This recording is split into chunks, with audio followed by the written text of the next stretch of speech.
Paltrocast. How's your day going aside from answering the same questions over and over and over again from media people? How's my day? No, I've just started that actually. My day has been great. I started my day today at 5 in the morning, like on the dot. I think I woke up before my alarm, which was great. And it wasn't one of those like, oh my God, I'm late moments. It was just like a peaceful, I'm awake before the sun. And I did my 2 hours of practice, and I'm in an intensive training period right now, and I'm prepping for some shows actually back in Australia. So I had some study to do, and now I get to round out my day here with you. So it's been a good one. Most actresses, when they do a film that has dancing, they're just doing the 6 weeks intensive kind of training thing, and then they stop dancing. In your case, you're a dancer who also excels in acting. When did you kind of realize that you could have the dual careers? Yeah, I don't know that I really it was ever like a realization. It was just I think it's more of an exploration. I From a young age I've enjoyed also my first language I like to say is dance, because my mom was my dance teacher growing up. Mhm. And I come from a few generations of dancers. My great grandparents through me, and that's kind of the family business as well. They have a dance studio in New Mexico, so that's where I started. And then and took singing lessons and piano lessons and all those types of things. And I was like, oh, there's so many ways that you can create and express. And so that's always been kind of my main drive, is just trying many different things out. Are you the first family member in that dance dynasty that has the endorsement? Because I know that you work with MDM Shapewear. Oh yeah, So, I'm the first one in my lineage, yes, to work with MDM specifically. there you go. So, was this a particularly difficult film for you to make? In talking with one of your co-stars earlier, it sounds like it was made around 2 years ago, but everyone loved each other on set. Yeah, absolutely. I Everyone got along great. I don't think there were any blowouts that stand out in mind. We were actually like we were dealing with at least a lot of the scenes that I was in, it was a lot of heavy material, but we were always having a ton of fun. There was also a lot of goofy scenes as well, which were just great. I always looked forward to those moments, and a lot of goofy things I was able to be in with Lauren specifically. So we always had a lot of fun when we were able to work together on those days. Lauren, her specialty besides acting and producing is Pilates. Have you ever gone into that genre? No, not Pilates specifically. I mean, I've done a couple of like reformer things, like a couple of classes, but honestly, it's really hard. And I like hard things, but not, but very specific hard things, So Pilates has never really been my thing, but I've worked out with her before. I've actually asked her to train me sometimes, because she's very good with things that I'm not good at, like lifting weights. And like she's very she's so well versed, and she's such a good trainer. So when I visit her in LA a couple of times, I've been like, can you please just like whip me into shape? But yeah, I mean, she kind of goes too hard for me. You mentioned before getting up at 5 a.m. earlier. Is that the normal get up time, or that's just when you're in more intense training mode? Yeah, that's not really. I mean, I try to make it the norm because I like a routine, but I travel a lot for work, so that can't always be the norm. Right now it is, because I specifically set out 3 weeks right now to, like, a kind of capsule to really get in shape for a series of shows I'm about to be doing, and I'm studying something new as well. So it just kind of helps me get into this rhythm, which I find is really good when I can, just because I am a freelance artist, so I need to structure my own days. Otherwise, no one's going to do it. So I have to kind of set out something that I can follow and be a little bit self-disciplined. So that just, when I start my day like that, that just kind of helps me stay on track. Now, sometimes IMDb doesn't have everybody's full credits, or there's errors or that kind of a thing. Is production in your future? Because you obviously know how things are made, you know the logistics, you have the discipline, but I'm sure at a certain point you're going to want to just tell everybody else to do all the hard work. I don't know. We'll see. We'll see. I always like yeah, I don't know. It's funny because I really like having a voice in the space, but anytime that someone else is there leading, I'm like, you go. You know, I don't know if I really want that position yet or feel ready to accept that responsibility. But yeah, maybe I would love to like apprentice some people in different production roles, and we'll see. But I mean, it's a very tough job. I really admire the people that do it. Me too. Well, two quick questions and then I'll let you go. And the first one is there still a group thread related to this film? Meaning a text thread that's still going that never ended. And that's how you know whether or not everyone loved each other. That's such a good question. Actually, no, I don't think we ever had like a legit maybe like WhatsApp chat or iMessage chat. I don't think we ever made that. But I mean, we have all our personal. Luckily, I still keep in touch with so many people from and constantly, you know, Joel and Lauren and all my co-leads. We still talk very regularly. So I'm grateful that they still pick up the phone or answer my texts. There you go. I'm glad to hear that much. And last question before I let you go. What's the last concert that you went to? And I'm wondering if I'm going to get a unique answer on this one, because somebody who gets up at 5 in the morning is not going to wait for that band to go on stage at 10 p.m. or 11 p.m. So you might tell me, I haven't been to a concert in 8 years. Yeah, actually, so it's funny because I actually don't think the last time I went to a music festival, I got very sick. That was back in March, and so I don't know if this is a great story to tell, but I'm gonna say it anyway. So I got E. coli. I was in Costa Rica, and there was some sort of like contamination situation that happened there. So I got so sick, I got like a kidney infection, and so that really turned me off of like going out anywhere for a long time. So I was like, I'll just forget that for a while, and this is why I don't go out kind of thing. And just a couple weeks ago, I was training in Amsterdam, and a few friends invited me to go out to see some DJ. I don't listen to really a lot of electronic music, but they all were very much into it, and I was like, I'll go like try and contribute to the vibe. I probably stayed out for like 2 hours. I was the first to leave for sure. Everyone else was still in there, and I was like, good night. I have class in the morning, but I showed up, you know, I tried. So yeah, that was the most recent, just a couple weeks ago. And I was still like in bed by midnight. I was very happy. You get it done when you set your mind to it. But congratulations on the Red Shoes next step, and looking forward to whatever is coming next. And stay away from the concerts if you can, you know? Thank you. Paltrocast. Well, it's an absolute pleasure to be speaking with you today, to say the least. Aside from talking to the fake news media, good day for you so far? So good, so good. Good day, good day. Yep, I've been throwing a bunch of stuff in a dumpster over by the barn. We've been renovating the barn, which is the studio. So Noise Company headquarters and recording studio 2.0. HQ, we can call it. HQ.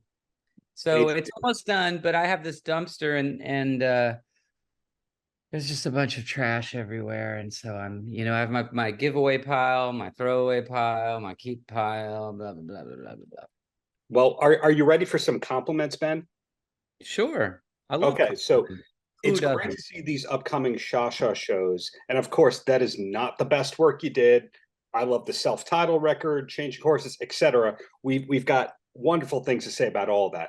But I think that there is an unnamed graduation finishing school for Ben Kweller sidemen that's never been talked about, because it's usually you tour with Ben and then you become the biggest sideman on the planet in the genre. Is that something you've realized, that they all go from you to the moon?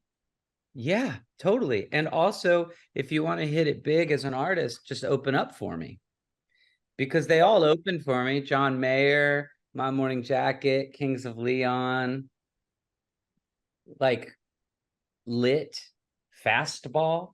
We can go deep. You know, some of those were like one-hit wonders, but we'll take it. Lit was like a 5-hit wonder. Lit was clearly a 5-hit wonder. That was like a strong run of hits there. But when I say that the sidemen who went to the moon, Mark Stepro, our mutual buddy right there, backing up Eric Clapton a couple of weeks ago, Ben Kweller did it first. Hey, that's right, man. That's right.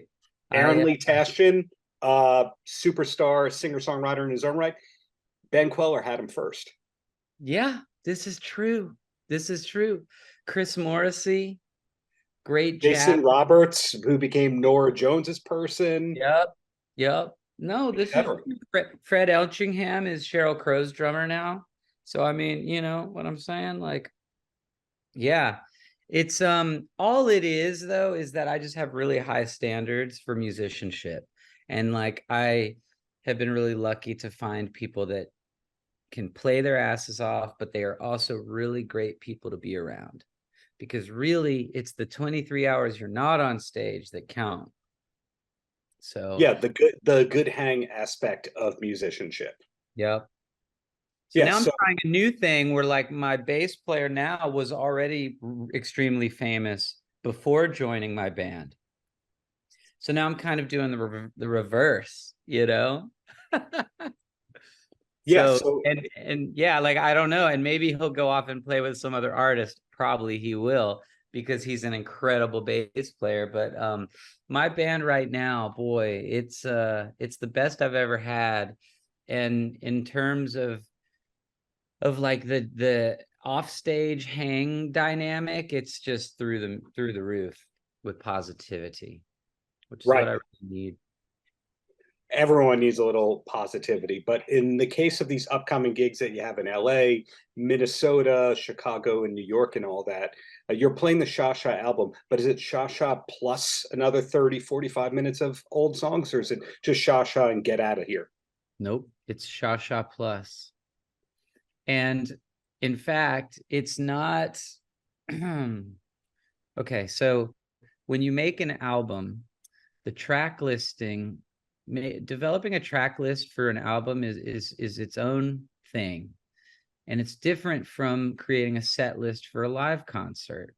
Right. Two different things, because, like, in an album, a lot of times you kind of want to like front load it a little bit. The temptation is definitely there more and more as our culture, it has less attention for anything.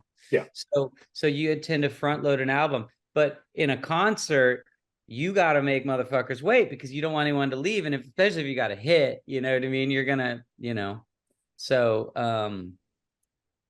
so the thing with Sha Sha is that like, it's a great album. I like it, but it doesn't make for a really good set list. And so I'm taking liberties for sure, where I'm just kind of scrambling it up in a way that really works in a live setting. And then after that, I do some more. Well, I have a solo set in the middle. Mm-hmm. I lead off with the song Lizzie, which was a solo acoustic song. So the band leaves the stage, I play Lizzie, and then that kind of brings us into the new material, like the non-Sha Sha material. And yeah, and then we've been having some guests show up, which has been really fun. LA was kind of ridiculous. It was definitely like one of the best shows I've ever gone before, actually. I can say that definitively. And the guests definitely helped with that, just because there was a lot of emotional stuff. I mean, we had my friend Angelo Moore, from the lead singer of Fishbone, came and played saxophone on one of my son's songs, the Zev song, How I Am. And then we had Mike Campbell, the fucking heartbreaker himself, come up and play guitar on 2 tunes. And then we had Alex Greenwald and Jason Schwartzman play California because they're the band Phantom Planet. Yes. Jason hadn't played drums with Alex since 2003. So literally it was 20 years since they even performed the song together. So that was like a whole other anniversary of its own. Our album came out at the same time, so we were seeing each other on the road a lot back then. But the show, the audience was incredible. But yeah, keep going. What next? Well, the reason I was curious about that set list was I went to a 20th anniversary show a week or two ago where I saw The Darkness, and their interpretation of the 20th anniversary thing was, we're going to do the whole album out of sequence and the B-sides from that era, and that's it. I think they also put in their Radiohead cover. And then other times, people, when they do the 20th or 30th anniversary, they do it in sequence. Like I think I saw Gary Newman do The Pleasure Principle, the whole album in order, 28, 29 minutes. And then he goes into the industrial metal Trent Reznor kind of stuff. And he does his real show. So I think there's a lot of different ways to do the anniversary show. There is.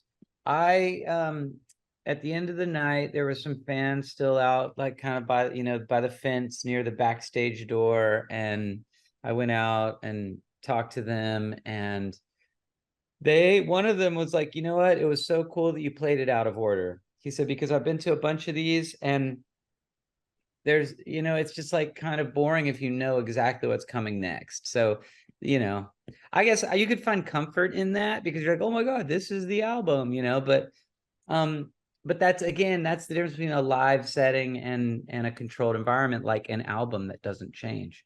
Live, it's constantly changing. We are opening with the song How It Should Be, Sha Sha. Like, I want to make that clear. Like, you kind of can't do an anniversary without opening with that song. That would be a little weird. But from there, sorry to rudely interrupt you, Ben, but one of your live cut staples from the Sha Sha era was your cover of Ice Ice Baby, which was absolutely innovative. Is that buried, or does that come back with this tour? Wow.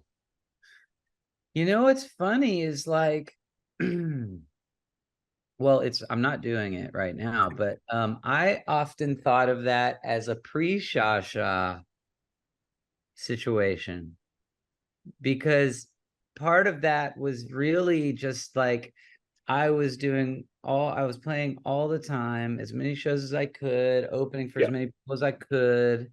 I made that Freak Out It's Ben Kweller CD, and which had the BK Baby song on it, Ice Ice cover. That was, some of that was just like deliberately me just trying to get on stage as someone as a complete nobody, to make people shut the fuck up and be like, whoa, who's this guy? I mean, you know what I mean? Like there was some strategy there, but like, and that's the thing though. It's like, when you're a new artist, like, it's horrible. I mean, it's a startup. It's just like starting any company. And like, and music is like the hardest, especially nowadays. This is all people ask me every day, is like, dude, how do we do it? What do we do? How do we market our band? How do I, and it's like, my goodness, like, you have to be memorable. You have to do something that's unique and different. Your music can't suck. It has to be good. Maybe you will get lucky with a TikTok thing, but like, if you're going to last, man, you have to have more than a handful of good songs. But you have to show that you're different. I mean, there is just so much music out there that is so generic and just like the same, here's a guy with an acoustic guitar, or here's some hip hop beat, then like the dude did it in Ableton, and like, there's like a sweet sounding vocal, but it sounds a lot like Billie Eilish, but it's not Billie Eilish, or whatever. 6 years ago it was Adele, or whoever. It's like that's now we're getting into talking about fads and trends. I mean, that's a whole thing. That's something I've never been good at. No, I've really just tried to like be my own thing. as complicated as it is for me to explain what I sound like, I've been told that I do kind of have a sound after all these years, but I still, entirely agreed. Now, at times, are you power pop? And I know that's the most cringe term to I like hear power. as Yeah. somebody. Some people say singer-songwriter, some say alt country, whatever it is, there is a Ben Kweller Sure. sound. And the follow-up to that Bad Ice Ice Baby question was there ever feedback from Vanilla Ice himself about that cover? Robbie Van Winkle. Bob. Yeah, Bob, I don't know. Actually, I never met him. I don't know. I wouldn't be surprised if he might not even know about it. I would think his publishing statements would show like 7 cents, Ben Kweller. And Yeah, that's true. I mean, now I did get, so the only real release was Freak Out, It's Ben Kweller. Okay, now I think they did put it on the EP Phone Home. EP Phone Home, which came out right before Shasha, I believe, had BK Baby. And I will say that I did my research and I found out who had publishing on the original Ice Ice Baby. And it was cool because it does list David Bowie and Freddie Mercury. Yeah. So whatever. And Suge Knight is still listed.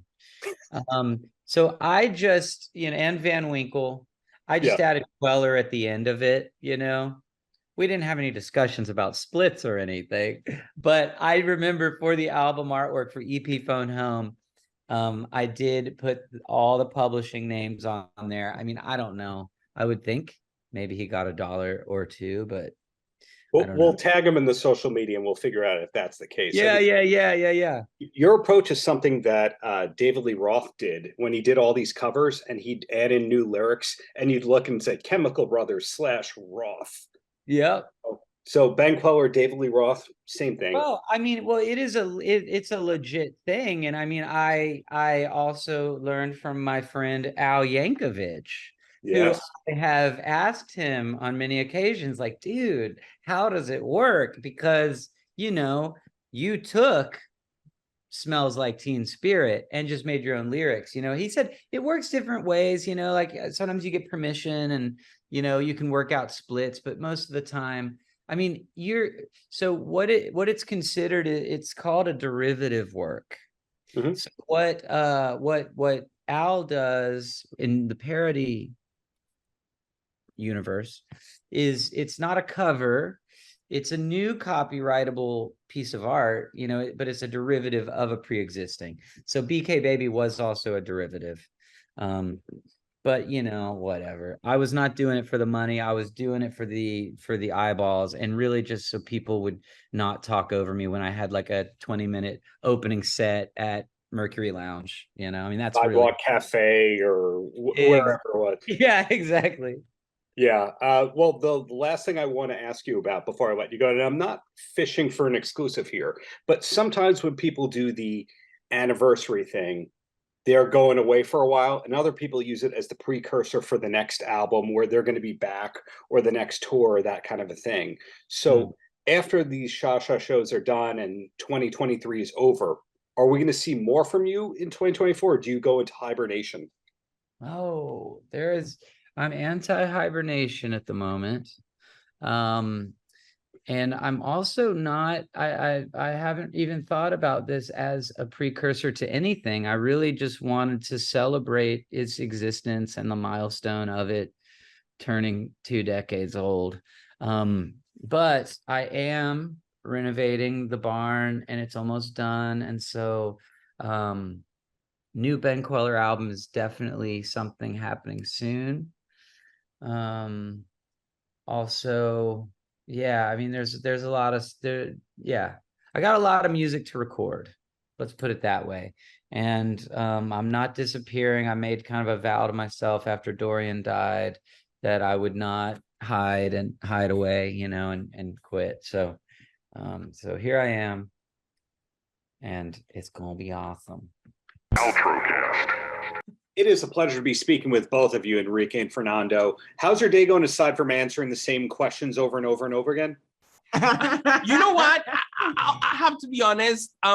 Enrique and I always love to make every situation fun and exciting. So we've been playing around all morning. So Yeah, exactly. ask away. We'll answer over and over. and we say and we add different things. So Yeah. it really feels like the first Time. interview. You Yeah, know? if anything, we're very happy to be here with you. Thanks for having us. Exactly. Well, then question one, what are you both drinking or taking sips of right now? Is it coffee or water or tea? Iced coffee and water. Just water. So you both have great taste. So first question at Enrique, playing young Maximo. How much of young Maximo is there in you, the person, Enrique? Ooh, wow. I think like 85%, 86%. Very specific. No, because there's a lot of him in me, and also in this year I've taken a lot. I've taken a lot of Maximo for me, and he has taught me. He has taught me a lot. Mm-hmm. It's a very endearing character, and the love that he has for his family, for his mother, is quite the same as mine, and our aspirations are the same, and we want to be successful, and we want to share our talent, and we want to better our lives. So there's a lot of connection. You're both hardworking, personable, Very committed, very disciplined. Exactly. And we both, this the thing that we have in common, we both have the best friends ever. Well, I think we're gonna talk about someone else that you two have in common, but that's No, another conversation. well, Fernando, same question at you. Okay. How much of that character is inside you? Because right now I'm seeing a fun, funny, likable human being. You know what? I based Memo off of a younger version of myself, a kid who was fearless and unapologetically a dreamer.